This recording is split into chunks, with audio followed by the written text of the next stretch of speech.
आज की वीडियो में हम बात करने वाले हैं Denta water and infra solutions के आईपीओ के बारे में। ये आईपीओ 22 जनवरी से 24 जनवरी तक ओपन रहने वाला है अप्लाई करने के लिए। अब आज इस आईपीओ का फर्स्ट डे था और ऑलरेडी ये ऑलमोस्ट 20 टाइम्स तक ओवर सब्सक्राइब हो चुका है। तो ऐसा क्या है इस कंपनी में, इस वीडियो में जानेंगे। सबसे पहले हम इसके ग्रे मार्केट प्रीमियम की बात करेंगे, जिससे हमें थोड़ा बहुत इसके लिस्टिंग गेन का अंदाजा लग जाएगा। उसके बाद कंपनी के आईपीओ की डिटेल्स, कंपनी क्या बिजनेस करती है, इस इंडस्ट्री में क्या फ्यूचर है, कंपनी के की फाइनेंशियल्स एंड फंडामेंटल्स को डिटेल में डिस्कस करेंगे और मेरा क्या ओपिनियन रहने वाला है, अप्लाई करना चाहिए नहीं, लास्ट में इसकी बात करेंगे, इसलिए वीडियो को पूरा देखिएगा। नाउ सबसे पहले अगर हम इसे ग्रे मार्केट प्रीमियम की बात करें तो इसका करंट जीएमपी यहाँ पे 151 के अराउंड चल रहा है, यानी हमें इसमें करीब 51% का एस्टिमेटेड लिस्टिंग गेन देखने को मिल सकता है, यानी पर लॉट 7500 रुपए तक का फायदा देखने को मिल सकता है अंदाजन। हालांकि जीएमपी जो होता है सिर्फ एक अंदाजा होता है, कोई गारंटी नहीं होती कि ये ऐसी लिस्ट होने वाला है और ये टाइम टू टाइम चेंज भी होता रहता है, इस चीज़ का भी आपको ध्यान रखना है। ना अगर हम कंपनी के बिजनेस के बारे में बात करें तो Denta water and infra solutions ये कंपनी 2016 में स्टार्ट हुई थी, यानी बहुत ज़्यादा पुरानी कंपनी नहीं है। ये एक वाटर और इंफ्रास्ट्रक्चर सॉल्यूशंस कंपनी है जो वाटर मैनेजमेंट इंफ्रास्ट्रक्चर प्रोजेक्ट्स के डिजाइनिंग, इंस्टॉलेशन और कमीशनिंग में एक्सपर्ट है, खासकर ग्राउंड वाटर रिचार्ज प्रोजेक्ट्स में। तो बेसिकली कंपनी ऐसा इंफ्रास्ट्रक्चर बनाती है जो वाटर की डिमांड को फुलफिल करने में मदद करते हैं। कंपनी ने बायरापुरा, हाइमेराग्लुरु एलआईएस और केसी वैली जैसे मेजर प्रोजेक्ट सक्सेसफुली एग्जीक्यूट किए हैं, जो बेंगलुरु के वेस्ट वाटर मैनेजमेंट और गवर्नमेंट के जल जीवन मिशन को सपोर्ट करते हैं। कंपनी की कर्नाटका में 98 एकर्स की लैंड भी है, जिसमें एक कॉफी और पेपर का प्रोडक्शन करते हैं। चलिए अब हम क्विकली इस आईपीओ की डिटेल्स की बात कर लेते हैं। इस आईपीओ का प्राइस बैंड यहाँ पे 279 से 294 रुपीज पर शेयर का रखा गया है। टोटल इशू साइज यहाँ पे है करीब 220 करोड़ रुपए का, जो पूरा का पूरा यहाँ पे फ्रेश इशू होने वाला है। एक लॉट में यहाँ पे 50 शेयर्स रखे गए हैं, यानी आपको मिनिमम 14,700 रुपए पे करने पड़ेंगे इस आईपीओ में अप्लाई करने के लिए। इस आईपीओ की जो टाइमलाइन होने वाली है उसको आप यहाँ पे स्क्रीन पे देख सकते हैं। 29 जनवरी को इस आईपीओ की लिस्टिंग होगी और अब 24 जनवरी शाम 5 बजे तक इस आईपीओ में अप्लाई कर सकते हैं।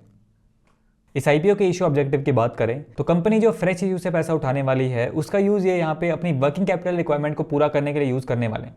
चलिए अब हम इसके फाइनेंशियल्स की बात कर लेते हैं। सबसे पहले अगर हम इसके एसेट्स देखें तो एसेट्स हमें इसके यहाँ पे अच्छे दिखाई दे रहे हैं। ईयर ऑन ईयर अच्छी खासी ग्रोथ हमें एसेट्स में इसके देखने को मिल रही है। FY24 में कंपनी के एसेट्स थे यहाँ पे 219 करोड़ के आसपास। रेवेन्यू की बात करें तो रेवेन्यू भी हमें ठीक ठाक देखने को मिल रहा है, साल दर साल ग्रोथ रेवेन्यू में भी है। FY24 में कंपनी का रेवेन्यू था यहाँ पे 241 करोड़ के आसपास।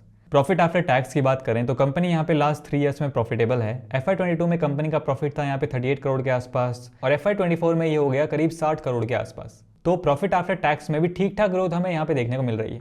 आगे नेटवर्थ की बात करें तो वो भी कंपनी की अच्छी है। Reserve and surplus are good. Total borrowing की बात करें तो कंपनी के ऊपर हल्का फुल्का यहाँ पे डेट है, यानी ऑलमोस्ट डेट फ्री ये कंपनी है। अगर हम इसके फंडामेंटल्स की बात करें तो कंपनी की ROE, ROC एंड RONW यहाँ पे काफ़ी अच्छे हैं, 15% से काफ़ी ऊपर है, तो ये अच्छी बात है। कंपनी का प्रॉफिट मार्जिन भी 25% से ऊपर है, तो ये भी पॉजिटिव चीज़ है। और अगर हम इसके PE रेशियो यानी प्राइस टू अर्निंग रेशियो की बात करेंगे तो वो करंटली यहाँ पे 9 के आसपास है। और अगर हम इसके PE रेशियो को इसकी पीयर ग्रुप की कंपनी से कंपेयर करते हैं तो इसका PE रेशियो यहाँ पे लोअर साइड में ही निकल के आता है, यानी वैल्यूएशन पॉइंट ऑफ व्यू से अगर हम बात करें तो पर्सनली मुझे इसकी वैल्यूएशन यहाँ पे ठीक लग रही। चलिए अब हम कंक्लूजन की बात करते हैं कि इस आईपीओ में अप्लाई करना चाहिए या नहीं। नाउ मैं अपना ओपिनियन शेयर कर देता हूं, बट आपको कोई भी डिसीजन अपने अकॉर्डिंग अपना एनालिसिस करके लेना है। नाउ लिस्टिंग गेन के पॉइंट ऑफ व्यू से बात करें, सबसे पहला हमारा पॉइंट आता है इसका जीएमपी। तो जीएमपी हमने देखा इसका अच्छा चल रहा है, 20% का हमारा क्राइटेरिया होता है, इसका उससे काफ़ी ऊपर है। हालांकि जीएमपी के पूरे भरोसे हमें नहीं रहना चाहिए, ये सिर्फ एक अंदाजा होता है। सेकेंड हमारा यहाँ पे पैरामीटर आता है इसकी एंकर लिस्ट। देखिए पर्सनली अगर मैं बात करूं तो इसकी एंकर लिस्ट मुझे यहाँ पे बहुत ज़्यादा अच्छी नहीं लगी है। FIIs एंड DIIs दोनों में ही ज़्यादा कोई बड़े नाम इसकी एंकर लिस्ट में शामिल नहीं है। थर्ड हमारा पॉइंट यहाँ पे आता है इसकी वैल्यूएशन। तो इसके फाइनेंसिस को देखते हुए एंड इसके PE रेशियो को इसकी पीयर ग्रुप की कंपनी से कंपेयर करते हैं तो पर्सनली मुझे इसकी वैल्यूएशन यहाँ पे ठीक लग रही है। फोर्थ हमारा यहाँ पे पॉइंट आता है इस आईपीओ की डिमांड।